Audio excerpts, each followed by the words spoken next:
आदाब, नमस्कार, सत श्री अकाल। आपकी बात लाइव के ख़ास कार्यक्रम तारीख़ में आपका स्वागत है। आज की वीडियो शुरू करने से पहले एक छोटी सी अपील।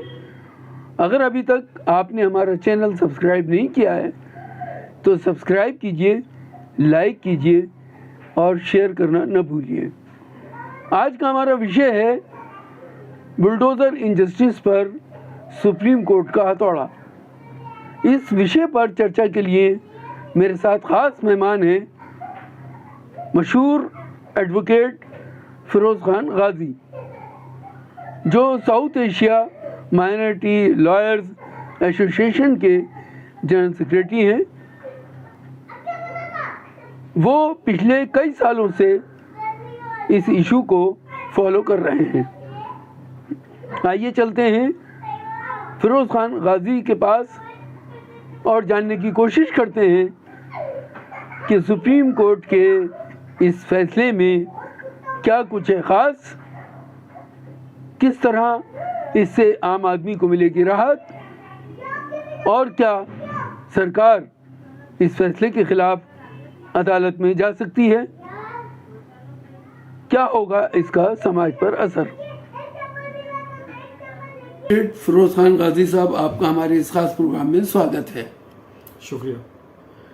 अभी सुप्रीम कोर्ट ऑफ इंडिया ने बुलडोज़र इनजस्टिस या बुलडोज़र जस्टिस जो कहा जा रहा था उसकी कार्रवाई पर बहुत गहरी चोट मारी है। इस फैसले में सुप्रीम कोर्ट ऑफ इंडिया ने क्या कुछ खास कहा है, उसके बारे में हमारे दर्शकों को बताइए। बहुत बहुत शुक्रिया। पहली बात तो ये कि आपने जो ये बात कही है बुलडोज़र इनजस्टिस या बुलडोज़र जस्टिस, मैं समझता हूँ कि आपने जो पहला शब्द इस्तेमाल किया है बुलडोज़र इनजस्टिस, ये मोर अप्रोप्रिएट है, क्योंकि ये प्रोपगंडा करना कि बुलडोज़र जाकर घर गिरा रही है, इसका मतलब बुलडोज़र जस्टिस कर रही है, जबकि ये सरासर जो है गलत है।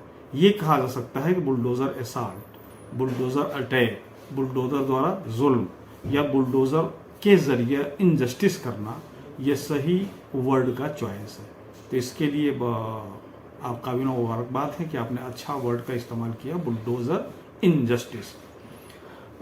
इसके मुतल्लिक मेरा कहना यह है कि जो जजमेंट आया है वो बहुत ही रेगुलेटेड जजमेंट है। रेगुलेटेड का मतलब ये कि 96 पेज का जजमेंट है और तकरीबन हर एस्पेक्ट को कवर कर लिया है। वह एस्पेक्ट ये है कि आया कि किसी का घर बगैर किसी नोटिस के जिस तरह से कि गिराया जा रहा है, सिर्फ और सिर्फ FIR में या क्रिमिनल इन्वेस्टिगेशन में नाम आ जाने से, या जिसको कहते हैं कि वर्ड इसमें मैपिंग करके चेहरा देख के फ़ोटो में या वीडियो में घर पे जाके घर गिरा देना, ये जस्टिफाइड है। तो आपने देखा होगा कि जितने भी रीजनेबल थिंकिंग के लोग हैं उन सब ने कहा कि सब चीज़ें जो हो रही हैं वो अनकॉन्स्टिट्यूशनल हो रहा है। उसी अनकॉन्स्टिट्यूशनल चीज़ को इस जजमेंट में बहुत अच्छे तरीके से बता दिया गया है। कोर्ट ये मसला ये लेकर चली है कि रूल्स ऑफ लॉ क्या होता है, ताकि स्टेट या कोई भी कंट्री या कोई भी गवर्नमेंट उस वक्त तक सक्सेसफुल एडमिनिस्ट्रेशन नहीं रन कर सकती है जब तक कि रूल्स ऑफ लॉ प्रिवेल न करे। फिर कोर्ट ने यह कहा कि रूल्स ऑफ लॉ क्या होता है, तो रूल्स ऑफ लॉ को डिफाइन करते हुए प्रीवी काउंसिल के जजमेंट से लेकर और अब तक रूल ऑफ लॉ का मतलब ये होता है कि जो स्टेट के लिए कॉन्स्टिट्यूशन बना दिया गया है और कॉन्स्टिट्यूशन के तहत डिफरेंट किस्म के जो लॉज बना दिए गए हैं, इनेक्टमेंट आए हैं, एक्ट्स आए हैं, रूल्स आए हैं, रेगुलेशंस आए हैं, उन सब को लेटर एंड स्पिरिट फॉलो करने ही पर स्टेट जो है वो सही मानों में फंक्शन करता है। कोर्ट ने ये भी कहा है कि अगर रूल्स ऑफ लॉ फॉलो नहीं हो रहा है तो उसको कहेंगे कि हम ये रूललेस या स्टेटलेस गतिविधियां हैं जिसको कि किसी हिसाब से टॉलरेट नहीं किया जा सकता है, बल्कि इसको एब्यूज ऑफ द लॉ कहा सकता है। कोर्ट ने क्लियर ये कहा है, जिसका मफहूम ये है कि एक सिपाही से लेके कमिश्नर तक, आईजी तक, या एक तहसीलदार से लेके चीफ एग्जीक्यूटिव ऑफिसर तक, चीफ सेक्रेटरी तक, सबको जो रूल्स बनाया गया है, जो लॉ बनाया गया है, उसके मुताबिक ही फंक्शन करना होगा। अगर उसके मुताबिक नहीं फंक्शन कर रहे हैं तो फिर इसका मतलब ये होता है कि जो उनको स्टेट के मुलाजिम होने के नाते उनके पास जो पावर है, उस पावर को रूल्स के हिसाब से न इस्तेमाल करके अपने मनमानी इस्तेमाल कर रहे हैं, तो फिर ये वायलेशन ऑफ लॉ हुआ। और वायलेशन ऑफ लॉ को की पनिशमेंट भी हमारा कानून कहता है। तो बहुत ही बेहतरीन तरीके से एनालिसिस करके कोर्ट ने ये कहा कि रूल्स ऑफ लॉ क्या होता है। रूल्स ऑफ लॉ में भी दिखाई देना चाहिए कि नेचुरल जस्टिस क्या होता है। नेचुरल जस्टिस ये परसीव करता है कि वहाँ पे फेयर ट्रायल होगा। फिर फेयर ट्रायल क्या होता है, उसको भी कोर्ट ने ये कहा है कि फेयर ट्रायल का मतलब ये हो कि आप स्ट्रिक्टली लॉ को फॉलो करेंगे। फिर कोर्ट ने आगे चलकर ये कहा कि देखिए, सेपरेशन ऑफ पावर है, एक पावर सेपरेशन एग्जीक्यूटिव और जुडिशियरी में है। अब एग्जीक्यूटिव एडमिनिस्ट्रेशन कोई भी काम जुडिशियरी का नहीं कर सकती है। किसी एक आदमी को या ग्रुप ऑफ आदमी को अगर उनको एक्यूज्ड क्या बनाया गया है, तो इसका मतलब ये नहीं कि वो मुजरिम हो गए। अभी तो उन पर इल्जाम है, और जब तक इल्जाम कानून के जरिए कोर्ट में ट्रायल के जरिए सिद्ध नहीं हो सकता है, तब तक वो मुजरिम नहीं है। तो मुलजिम को तो हर किस्म का प्रोटेक्शन है, और सिर्फ यही नहीं कि मुलजिम को प्रोटेक्शन है, बल्कि मुजरिम का भी आप घर नहीं गिरा सकते। तो यहां पर तो मसला है अभी सिर्फ और सिर्फ मुलजिम का के कोर्ट में, मतलब एफआईआर में नाम आ गया है, किसी तरह से वो वहां पर स्पॉट किए गए हैं, उसके बेसिस पर उनका जाके घर गिरा देना लॉलेसनेस है, और ये एब्यूज ऑफ पावर है, यानी पावर का गलत इस्तेमाल है, जिसका कि लीगल टेक्निकलिटी में ये कहा है कोर्ट ने कि जिसने ये काम किया है वो रिस्पॉन्सिबल है। सिर्फ यही नहीं कि उनको पर्सनली तौर पर वो स्टेट तो रिस्पॉन्सिबल ही है, प्लस जिन गवर्नमेंट ऑफिशियल्स ने यह इकदाम किया है उनके खिलाफ भी कार्रवाई बनती है, क्योंकि ये कंप्लीट लॉलेसनेस है। तो कोर्ट का अब तक का ये ऑब्जर्वेशन है। इस फिरोज साहब, मेरा दूसरा सवाल आपसे यह है कि अगर मान लीजिए किसी शख्स ने कोई गुनाह किया, अव्वल तो अभी तक की जो प्रोसीडिंग्स हैं उसमें ये दिखाई दे रहा है कि गुनहगार को वीडियो की बुनियाद पर या किसी के कहने की बुनियाद पर या उस इलाके में रहने वाले मशहूर आदमी की बुनियाद पर उसको गुनहगार बनाने की कोशिश की गई है। लेकिन अगर मान लीजिए कि वो गुनहगार भी है, तो क्या उसका गुनाह सिद्ध होने से पहले उसको गुनहगार माना जाएगा और उसके खिलाफ कार्रवाई होगी, या उसकी सजा उसकी पूरी फैमिली को दी जाएगी? जो आपने पहली बात कही है कि ये जो कार्रवाई हो रही थी बुलडोजर की, वो उनके खिलाफ हो रही थी जो कि नॉन माफिया हैं। कोर्ट ने यही बात कही है कि आप किसी भी, यहां तक कि कोर्ट ने मिसाल दिया है कि अगर कोई 300, सबसे बड़ा जो 302 का भी अगर कोई मुलजिम ही नहीं मुजरिम हो गया, उसका भी आप घर नहीं गिरा सकते हैं। और ये बात कोई भी जो आदमी थोड़ा भी कानून जानता है वो ये बात कह सकता है कि किसी भी इंडियन सिटीजन्स का या किसी भी ह्यूमन बीइंग का आप इस तरह से बगैर ट्रायल के उसको पनिश नहीं कर सकते हैं। किसी का घर गिरा देना, उसको punishment without trial, without following due process of law, आप उसको पनिश कर रहे हैं। तो ये अपने आप में हमारा जो मीडिया है, जिसको कि कल्चर्ड वे में मेन स्ट्रीम मीडिया कहते हैं और उर्फ आम में गोदी मीडिया कहते हैं, ये इनका प्रोपगंडा है कि ये स्टेप तो लिया जा रहा था उन माफियाओं के खिलाफ जो कि माने जाने माफिया हैं। मेरी गुजारिश यह है कि इन अपने मेन स्ट्रीम मीडिया या गोदी मीडिया वालों से कम इस किस्म का प्रोपगंडा न करें। क्या माफिया के खिलाफ इस किस्म की कार्रवाई की जा सकती है? कोर्ट ने इस जजमेंट में कहा है कि नहीं। इवन मर्डर केस के मुलजिम कोई नहीं, बल्कि वो अगर मुजरिम हो गया है तब भी नहीं कर सकते हैं। तो इस तरह से सिर्फ प्रोपगंडा है। फिरोज साहब, एक और चीज अभी डिस्कशन में आ रही है, और वो ये कहा जा रहा है कि सरकार तो ऐसे माफियाओं के खिलाफ बुलडोज़र की कार्रवाई कर रही थी जिनके खिलाफ इस तरह की कार्रवाई इंसाफ समझी जा रही थी, लेकिन अफसरान ने इसका फ़ायदा उठा करके दूसरे लोगों को भी निशाना बनाना शुरू कर दिया, जिसकी वजह से ऐसा लग रहा है कि ये सिर्फ एक कम्युनिटी के खिलाफ पूरा एक्शन है। इसमें कितनी सच्चाई है सवाल है। और इत्तफाक ऐसा है कि इस इशू को भी कोर्ट ने डिस्कस किया है और अच्छी तरह से डिस्कस किया है। वो इस तरह से डिस्कस किया है कि क्या एक कम्युनिटी को पूरे पनिश किया जा सकता है, या दूसरा अल्टरनेट वो ये लेके चले हैं कि इस डिमोलिशन के काम को, या ये कि बुलडोज़र के ज़रिए जो वहाँ पे कार्रवाई हो रही है, उस कार्रवाई का एक एंगल ये भी है कि अगर किसी का घर गिराया जा रहा है तो क्या घर गिराने का अधिकार है?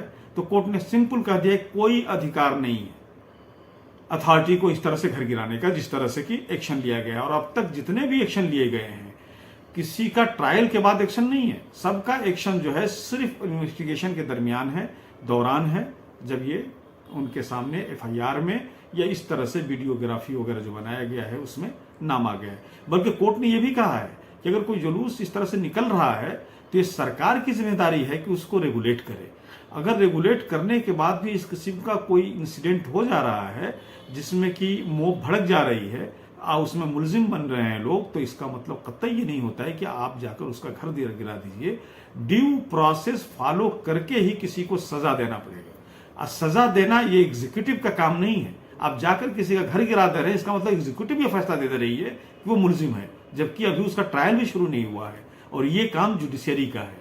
तो एक तो मसला ये कि कोर्ट बिल्कुल क्लियर कहा है। दूसरी बात, कोर्ट यहां तक गई है कि सिर्फ यही नहीं कि मुलजिम को न्याय चाहिए, बल्कि मुजरिम को, जिसको सजा हो गई है, उसको भी न्याय की जरूरत है।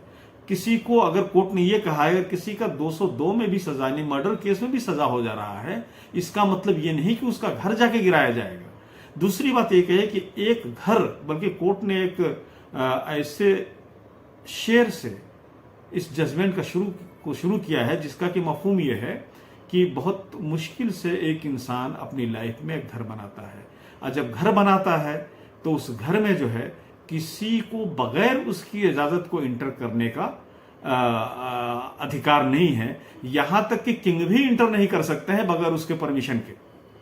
तो यहां तो मसला यह है कि एक जाकर फौरन घर गिरा देना, और उस घर में सिर्फ एक ही आदमी नहीं रहता है।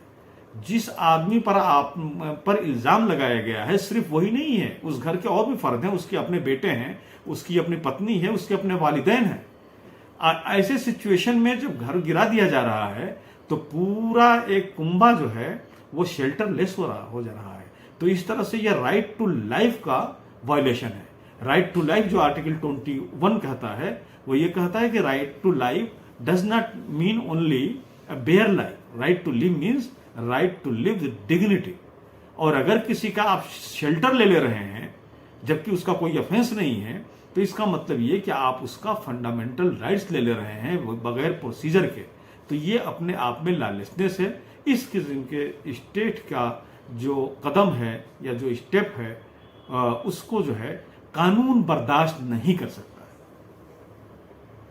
मेरा आपसे एक सवाल ये भी है कि अभी सुप्रीम कोर्ट ने एक मामले में 25 लाख रुपए मुआवजा देने की बात कही है। तो ये जो पूरा मामला है, अब इसका जजमेंट आ चुका है, आपके सामने है। तो इसमें क्या पूरा मामला था और कोर्ट ने क्यों 25 लाख रुपए देने के लिए कहा है, और क्या इससे पहले जो कार्रवाई हुई है वो भी इस फैसले के बाद मुआवजे का मुतालबा कर सकते हैं? आपने जो बात कही है कि मुआवजा जो पहले वाला केस आया था उसमें जो है 25 लाख के मुआवजे की बात की गई है, इस फैसले में नहीं की गई है। ये बात सही है कि फैसले में मुआवजे की बात नहीं की गई है, लेकिन ये फैसला अपने आप में ये केस को ख़त्म नहीं कर रहा है। जो ये जजमेंट है इसमें ये लिखा हो कि अभी आगे की कार्रवाई करनी है। अभी तो कोर्ट ने एक बेसिक प्रिंसिपल दिया है, क्योंकि आपको याद होगा कि इससे 1 महीना पहले भी इसी केस में कोर्ट ने यह कहा था कि आगे अब कोई डिमोलिशन नहीं होगा। अभी फिलहाल इस केस में कोर्ट ने एक बिल्कुल फ्रेमवर्क बता दिया है कि डिमोलिशन करने के सब जो ग्राउंड लिया जा रहा है, जैसे ये किसी का घर गिराया गया, मुलजिम हुआ, जाकर घर गिरा दिया गया, तो कोर्ट में बात यही कही गई कि भाई वो घर इसलिए नहीं गिराया गया कि उसको एक रोज पहले मुलजिम बनाया गया, अरेस्ट किया गया है, बल्कि वो घर इसलिए बनाया गया है कि वो घर इलीगल बनाया गया था, इलीगल जमीन पर था। कोर्ट ने कहा कि नहीं, ये ऐसे काम नहीं चलेगा। क्या सिर्फ उसी का घर इलीगल था? और कोर्ट ने कहा कि टाइम फ्रेम देखें कि एक रोज पहले नाम आ रहा है या उसका जाके घर गिरा दिया जा रहा है, जबकि उसके अगल बगल का घर उसी जगह पे बना हुआ उन लोगों को नहीं टच किया जा रहा है।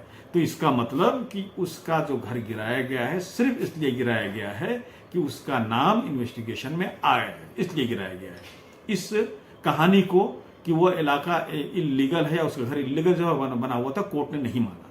दूसरी बात कोर्ट ने यह कही कि अगर कोई घर इलीगल जगह पे बना भी हुआ है तब भी आपको नोटिस देना पड़ेगा। और नोटिस देने का तरीका ये नहीं हुआ कि हमने नोटिस दे दिया, बल्कि आपको ओनर को 15 दिन पहले नोटिस देना पड़ेगा, और 15 दिन नोटिस सर्व होने के 15 दिन के अंदर आप घर नहीं उसका टच कर सकते हैं, बल्कि उसको मौका ये मिले कि वो जो है कहीं और अप्रोच कर सके। दूसरी बात, आगे की बात कोर्ट ने ये कहा है कि अगर 15 दिन में भी कोई आपके नोटिस का जवाब नहीं दे रहा है, उसके बाद भी आप जो है उसको फेयर ट्रायल का एक्सप्लेनेशन करने का आप मौका देंगे, ये नहीं कि फौरन घर गिरा देंगे। फिर कोर्ट ने ये बात कही है कि ये सब चीजें आप रिकॉर्ड पे लाएंगे। रिकॉर्ड पे लाने का तरीका ये है कि जो आप नोटिस देंगे उसको घर के बाहर एक ऐसी जगह पर जिस पर कि आम लोगों की नजर पड़ सकती है, वहां पर आपको नोटिस चिपकाना होगा, और उस चिपकाए हुए नोटिस को, इन सब कार्रवाई को आपको जो है आज की डेट में डिजिटल मीडिया पर जो है पोस्ट करना होगा, ताकि कोई ये ना कह सके कि नहीं साहब इनको 15 दिन पहले नोटिस दिया था। वो 15 दिन पहले नोटिस का इस तरह से एक अपने आप में डिजिटल मीडिया से पता चल जाएगा कि आपने जो नोटिस दिया है उसकी कॉपी कहां कहां भेजी है और डिजिटल मीडिया पर आपने कब पोस्ट की है।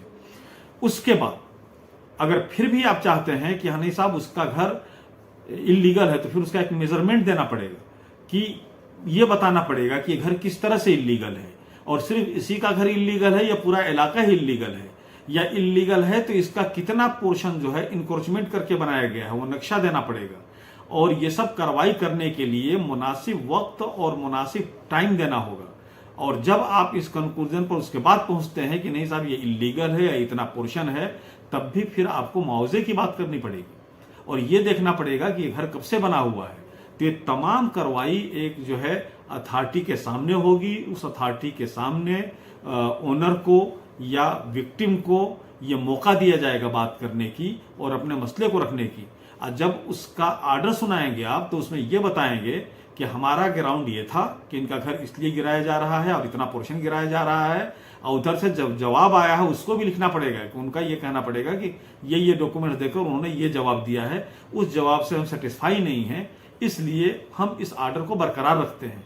अगर उस ऑर्डर को आप बरकरार रखते हैं तब भी उसके बाद आपको उनको टाइम देना पड़ेगा। अगर लोकल इसमें लिमिट में ये चीज आती है म्युनिसिपैलिटीज के कानून में कि 1 महीना का नोटिस दिया जाए, तो आप 1 महीना का नोटिस देंगे। अगर कहीं इस किस्म की चीज नहीं है तब आप कम से कम 15 दिन का नोटिस देंगे कि आप इस बीच आप आगे की कार्रवाई के लिए अपील कर सकते हैं। और जब वो पीरियड खत्म हो जाएगा उसके बाद अब फिर आप डे तय करेंगे कि इतने तारीख को हम आ रहे हैं, और जो ऑफिसर्स इस काम के लिए आप लगाएंगे उन सबका नाम, उनका डेजिग्नेशन, ये सब के सब आपको जो है डिजिटल मीडिया पर डालना पड़ेगा, तब जाकर आप इस कार्रवाई को कर सकते हैं। फिरोज खान काजी साहब, जो हमने अभी देखा है सुप्रीम कोर्ट के फैसले को, तो सुप्रीम कोर्ट ने डिफरेंट पैराग्राफ्स में 15 डायरेक्शंस दी हैं, जिनको पूरे मामले को उन 15 डायरेक्शन के अंदर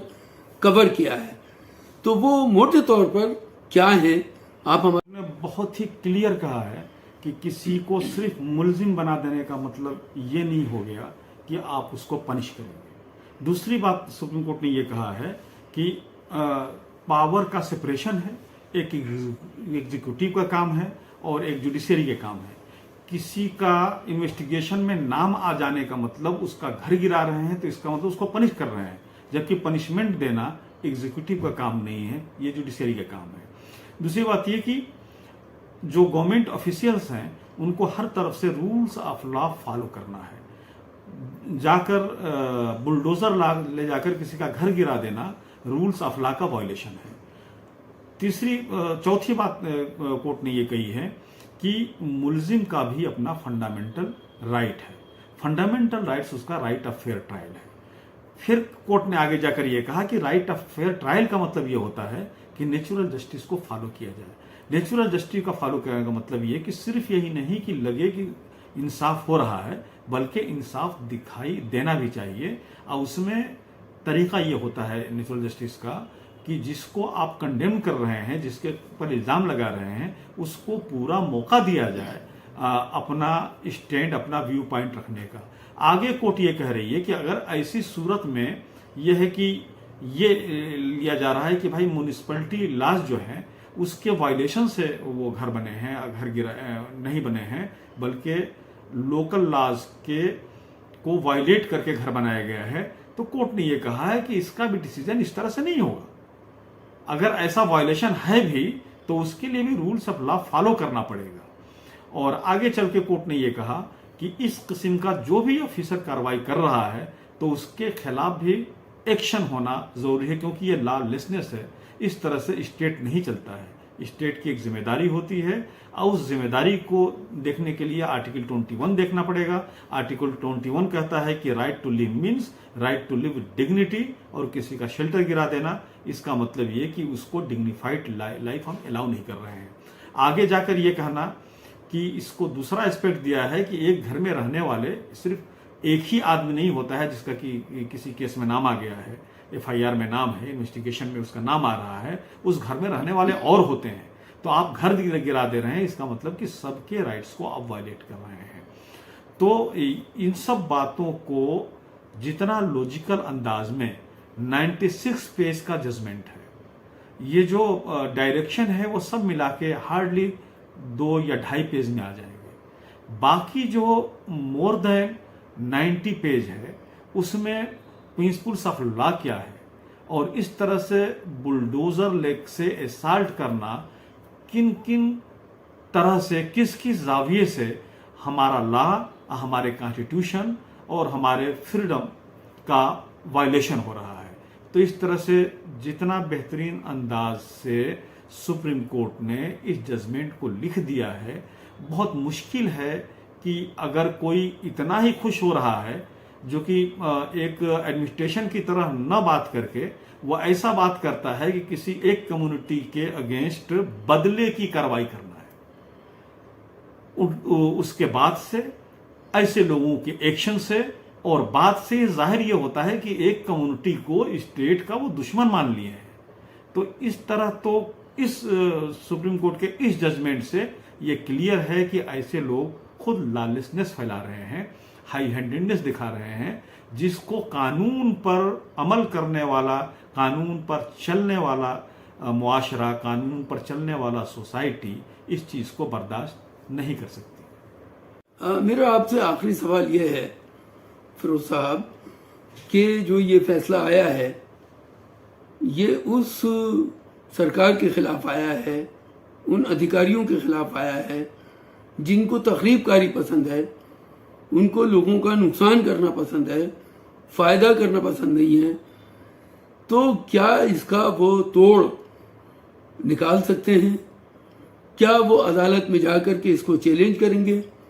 अगर चैलेंज करते हैं तो आपको क्या लगता है कि किस तरह की चीजें आइंदा हम जी देखिए, अक्सर मैं अपने शहरियों, अपने सिटीजन से मैं गुजारिश करता हूं कि जिस सोसाइटी में रह रहे हैं उस सोसाइटी का कानून हमें ज़रूर पढ़ लेना चाहिए और हर हिंदुस्तानी सिटीजन्स को हिंदुस्तान के कॉन्स्टिट्यूशन का बेसिक चीज़ें ज़रूर पढ़ लेना चाहिए। वो बेसिक चीज़ में कि स्टेट क्या है, जुडिशरी क्या है, फंडामेंटल राइट्स क्या है और राइट टू एजुकेशन या राइट टू कॉन्शियंस या राइट टू रिलीजन क्या है।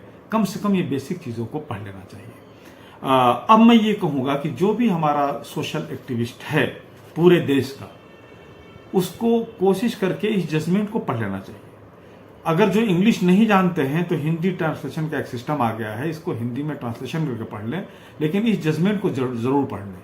इस जजमेंट को पढ़ने से ये लग रहा है कि जितना मेहनत करके जिस तरह से हर जाविये को समेटते हुए, हर सिस्टम पर तबसरा करते हुए कोर्ट जिस कंक्लूजन पर पहुंची है, उसको कानूनी तौर पे उसके अगेंस्ट जाना बहुत मुश्किल काम है। और सुप्रीम कोर्ट सिर्फ यही मसला भी नहीं छोड़ा है, बल्कि अभी ये केस लाइव है। अभी तो सुप्रीम कोर्ट ने ये डायरेक्शन दिया है कि क्या चीज जो हो रहा है वो गलत हो रहा है, और गलत हो रहा है तो वो कैसे सही हो सकता है। अभी इस कोर्ट ने सिर्फ ये चीज बताया है। अभी आगे जो ये पिटीशंस हैं जिसमें कि मुआवजे वगैरह का डिमांड किया गया है, ये अभी ओपन है। अभी ये पिटीशन जो है वो डिस्पोज ऑफ नहीं हुआ है। अभी इस पिटीशन पे आगे कार्रवाई होनी है। ये कई पिटीशंस आए हैं, उन सबको कंबाइन करके एक जगह करके इसको सुना जा रहा है। तो मुआवजा प्लस जो अधिकारी कानून को अपने हाथ में लेके बगैर लॉ को फॉलो किए हुए अपने दिल में एक दुश्मन की तरह कार्रवाई करने का जो उन्होंने काम किया है, तो उसके ऊपर अभी कोर्ट का वर्डिक्ट आना बाकी है। हमारे साथ बात करने के लिए बहुत शुक्रिया।